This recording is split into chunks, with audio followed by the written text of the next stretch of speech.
Eu convido a igreja para abrir a palavra de Deus no livro de Gênesis, capítulo 28.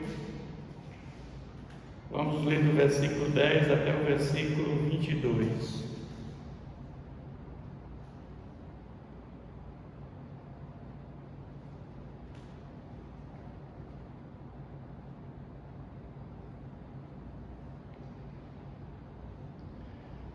Partiu Jacó de Berseba e seguiu para Harã.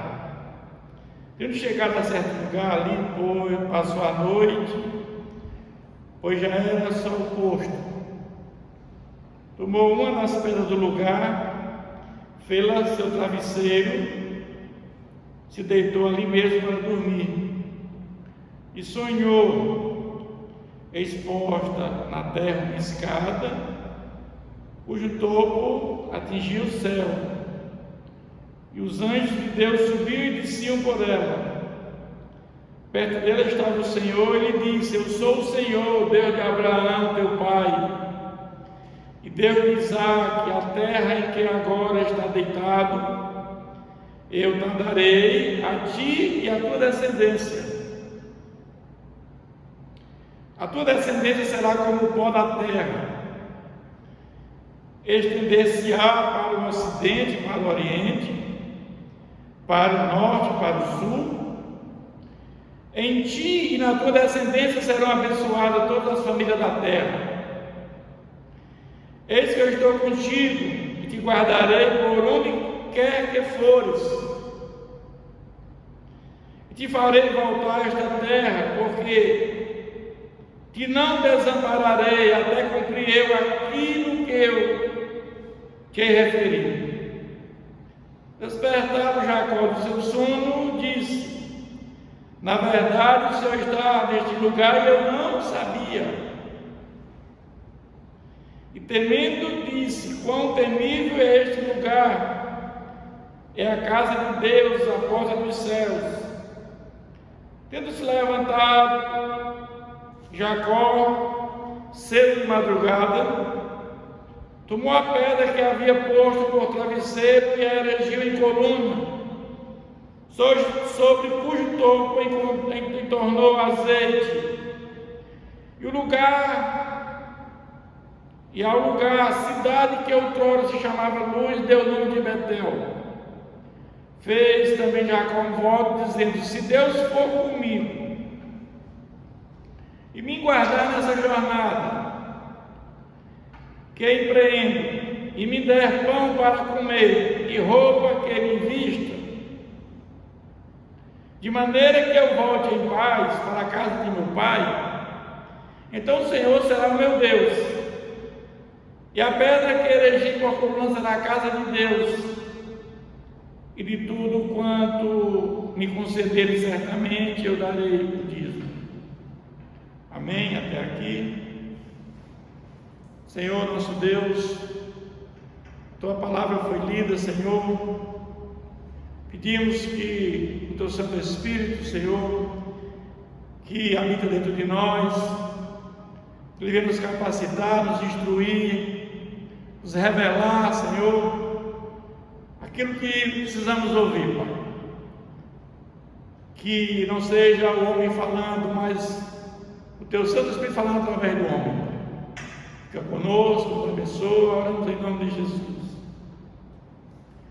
Quero, à luz desse texto bíblico que nós acabamos de ler, trazer a seguinte mensagem: desenvolvendo a sua fé. Jacó tinha uma fé ainda em desenvolvimento. Era uma fé assim como fosse a fé de uma criança que passa de um estado infantil para um estado adulto. Assim era a fé de Jacó. A experiência com Deus ainda estava nascendo no seu coração, para o desenvolvimento de uma fé madura.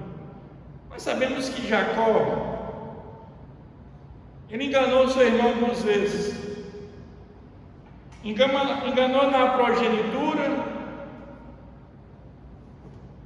na primogenitura.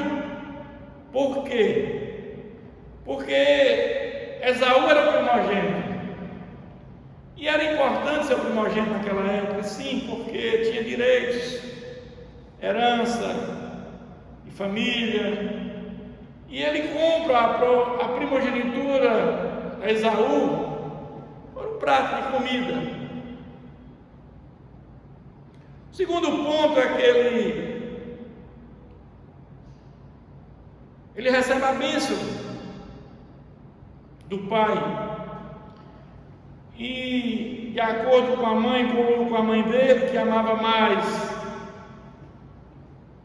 Jacó do que Esaú, já o seu pai, Isaac, amava mais a Esaú, e Rebeca, sua mãe, mais a Jacó.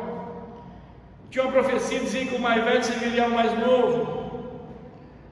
E aí o pai pede para que Esaú vá fazer uma caça, já está velho, a vista amortecida, e ele diz: olha, antes de eu morrer eu quero comer uma caça. E Esaú era o caçador, e ele vai buscar essa caça para fazer uma comida para o pai, para receber a bênção do pai. Era importante a bênção do pai. E Rebeca escuta essa conversa, e ela pede a Jacó para matar ligeirinho ali um cabrito, e faz um guisado. Mas eu sou diferente de meu irmão, porque ele é peludo. Não, nós vamos dar um jeito. Botaram a roupa dele, botaram para ser o cheiro dele, botaram lá umas peles lá com cabelo no corpo. E o fato é que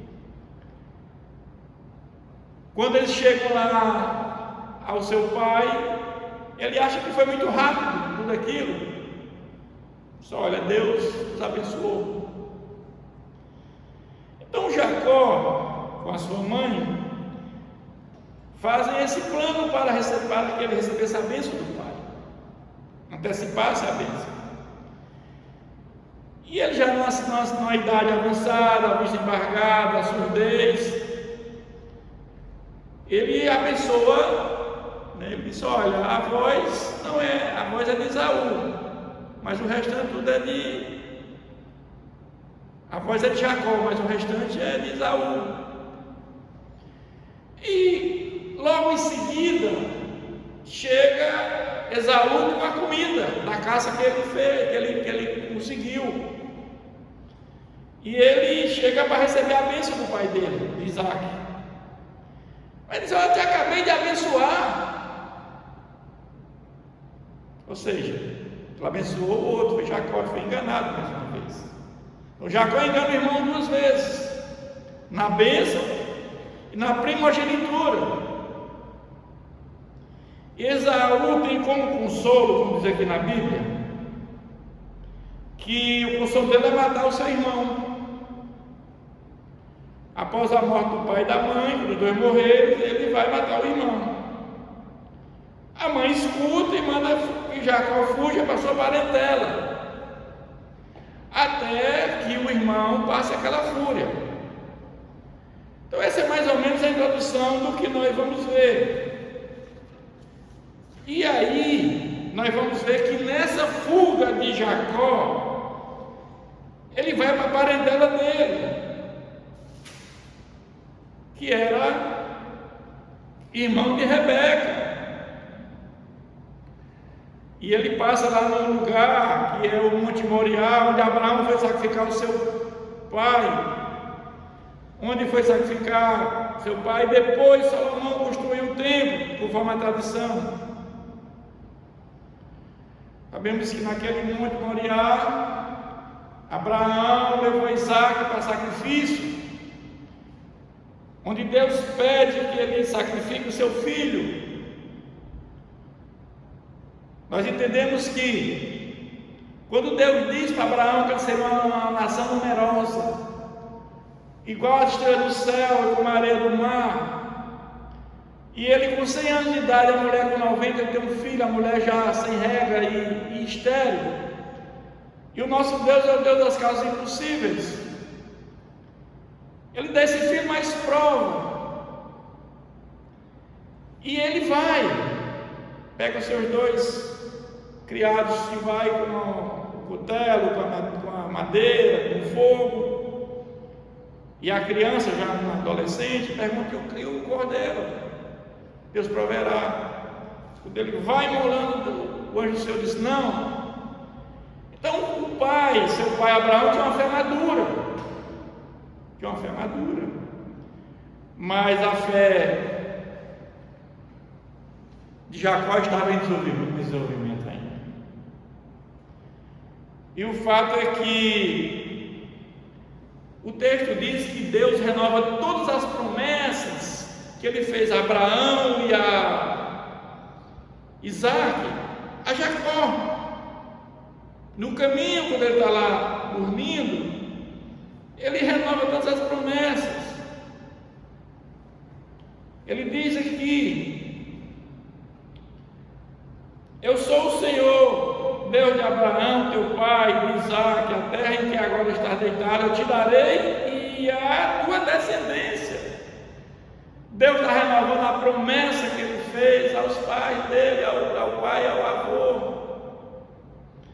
A tua descendência será como o pó da terra, estendereis do ocidente ao oriente, do norte para até o sul. Em ti na tua descendência serão abençoadas todas as famílias da terra. E diz mais: eis que eu estou contigo e te guardarei por onde quer que fores. E te farei voltar a esta terra, porque não te desampararei até cumprir aquilo que te hei referido. Deus renova tudo para esse homem. Mas ele diz: o Senhor está nesse lugar e eu não sabia. Ou seja, ele sabia da história do seu avô, que tinha levado para imolá-lo, sabia das promessas que ele tinha feito ao seu avô. Mas o conhecimento de Deus é uma progressão, e a fé de Jacó estava apenas nascendo. Evidentemente que na época de Jacó tinha várias divindades, mas também na época de Abraão também tinha, porque Abraão saiu dos caldeus. Era um povo gentil, um povo pagão, a mesma coisa. Só que entendemos que Jacó, ele não tinha consciência de quem estava falando com ele. Por quê? Ele condiciona. Olha o que ele diz: fez também Jacó um voto, dizendo: se Deus for comigo e me guardar nessa jornada que empreendo, e me der pão para comer e roupa para que me vista, de maneira que eu volte em paz por causa do meu pai, então o Senhor será o meu Deus. Ele está dizendo: se Deus me der comida, roupa e eu voltar em paz, eu dou o dízimo. Mas Deus tinha prometido tudo a ele, tudo, e ele não estava entendendo quem estava falando com ele. Ele está condicionando: se o Senhor fizer isso comigo, eu dou o dízimo. De maneira que eu volto para a casa do meu pai, então o Senhor será meu Deus. Ele não tinha consciência que estava falando com ele, pois condicionou seus pedidos e disse que daria o dízimo. Não existia nenhuma obrigação do dízimo naquela época, o dízimo era voluntário. Diferentemente depois da lei, na lei o dízimo era obrigatório. E hoje, no novo pacto, na nova aliança de Jesus, não existe mais dízimo nem ofertas. Hoje é o dadivar, dar com amor, com coração, com alegria, como 2 Coríntios 9:7. Mas naquela época, Abraão, quando ele teve aquela guerra dos 4 e dos 5 reis, e seu sobrinho Ló foi aprisionado, ele foi livrar o seu sobrinho. E quando ele volta, ele tem sucesso na empreitada. Ele dá o dízimo ao rei de Salém, que era sacerdote do Deus Altíssimo, que era Melquisedeque. promete assim, diz a Melquisedeque, que era um sacerdote do rei Altíssimo.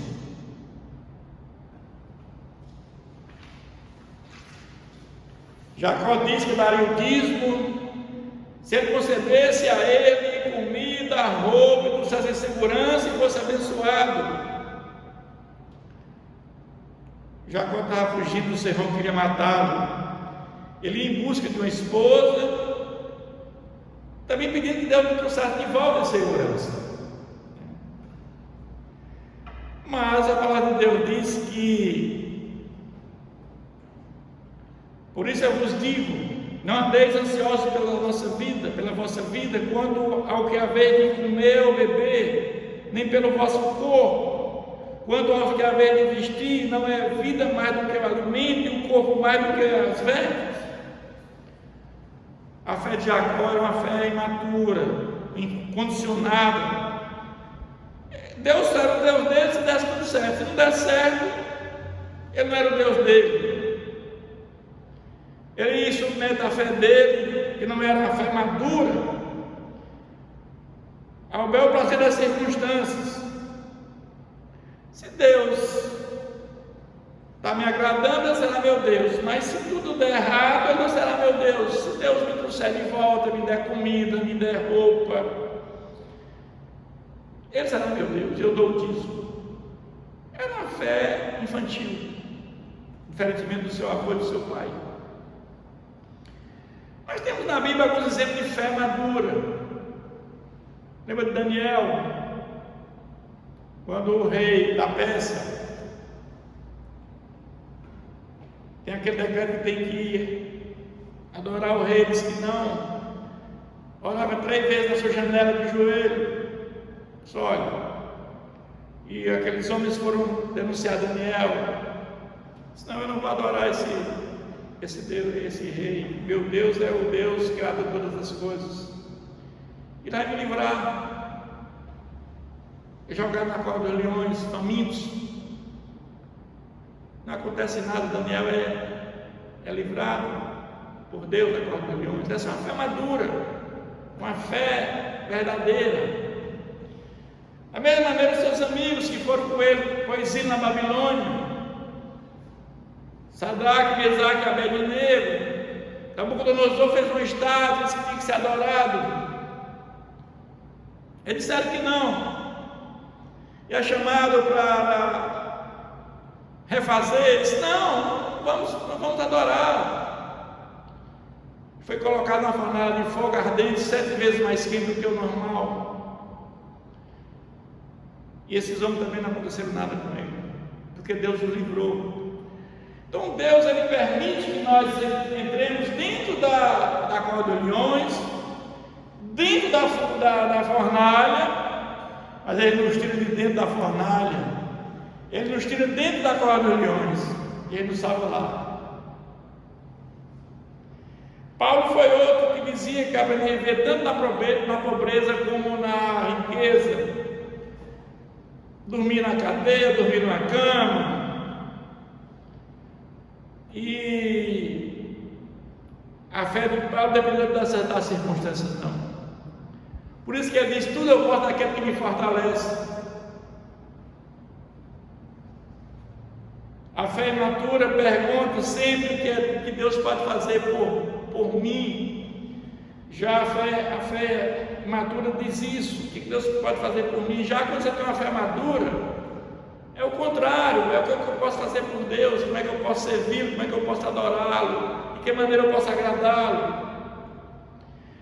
Mas o problema é que Davi, o propósito dele não era aquele, era muito maior.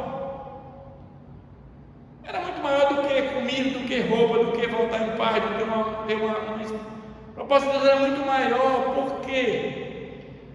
Porque de Jacó sairiam as 12 tribos de Israel.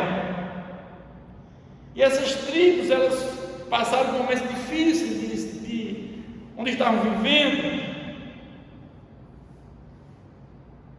Jacó vai lá para a terra dos seus descendentes, e lá ele casa com as filhas do seu tio Labão, e as duas amas dado a 2 esposas, tem 12 filhos e uma filha. E as 12 tribos de Israel, no momento de seca, eles vão para o Egito, ficam lá 430 anos, e algum tempo escravizados, mas ali Deus levanta, dentro da tribo de Judá, o Messias, o Salvador do mundo. É da tribo de Judá que Deus levanta o Salvador do mundo. Toda a história vai até chegar a José, Maria e Jesus, que é o Salvador do mundo. Sabemos que a tribo dos levitas era aquela que não recebeu a terra, não herdou a terra, era aquela que os sacerdotes no templo, lá no tabernáculo, eram levitas. E Jesus é sacerdote da ordem de Melquisedeque. Por que Jesus não é um levita? Porque o sacerdócio levita teve fim, e o de Melquisedeque não tem princípio nem fim. Por isso Jesus não é sacerdote da ordem levita, mas sim é sacerdote da ordem de Melquisedeque. Então nós estamos vendo que a história é muito maior do que Jacó imaginava.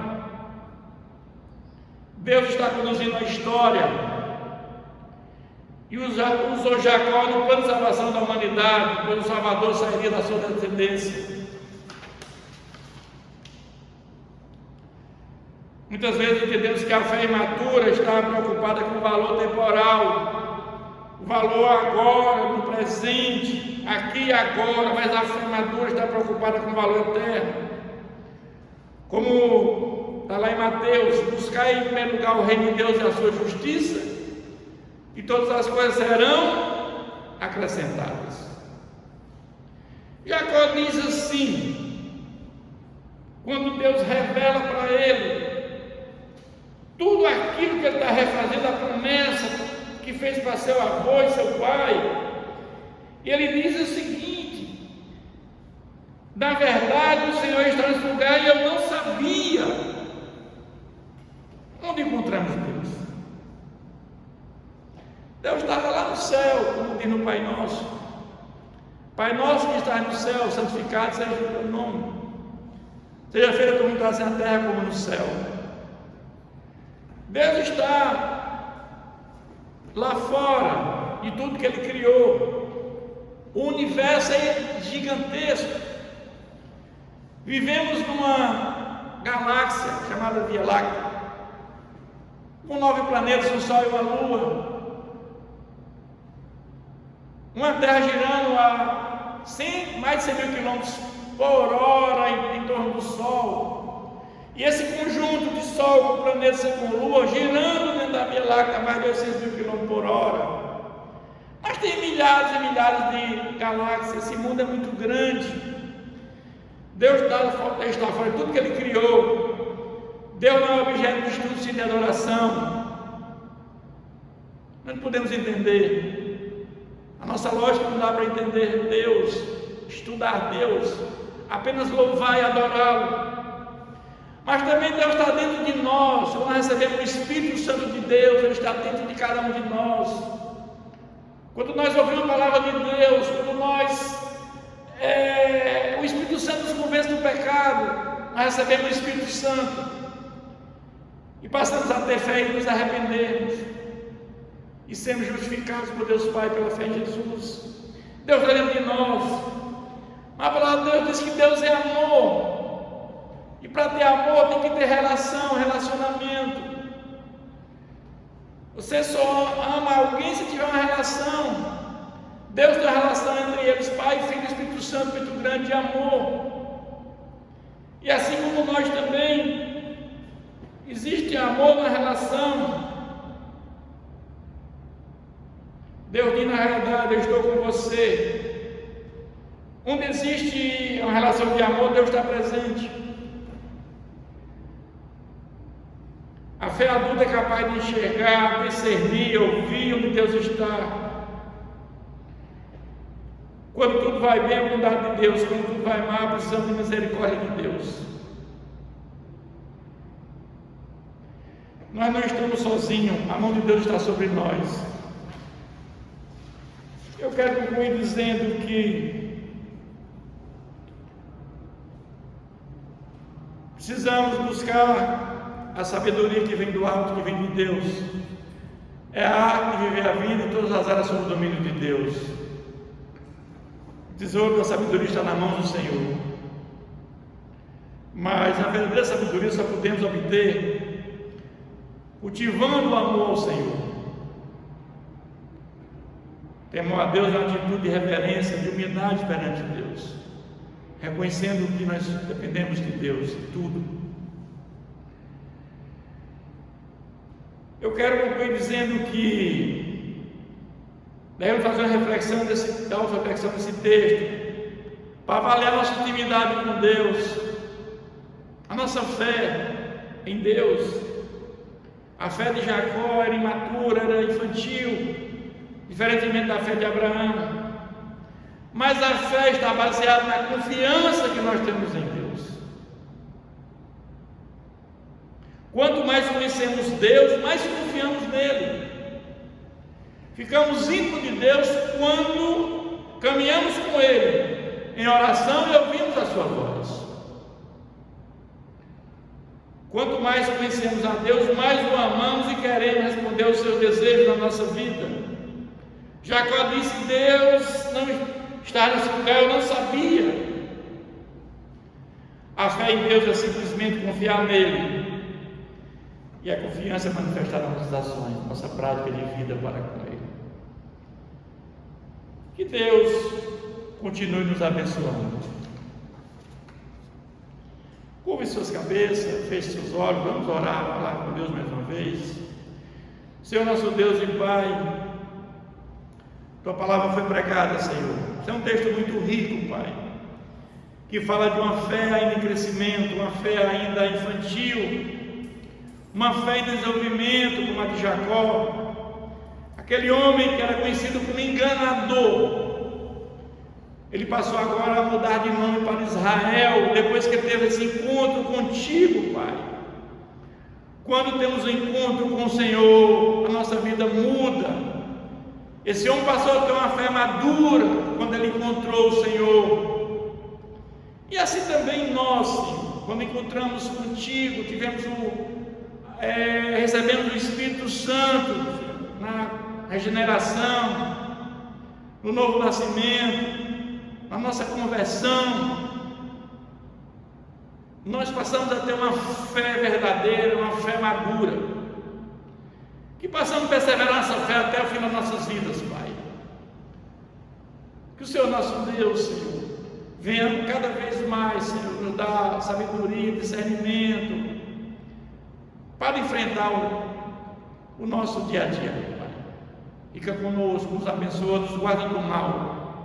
Oramos em nome de Jesus.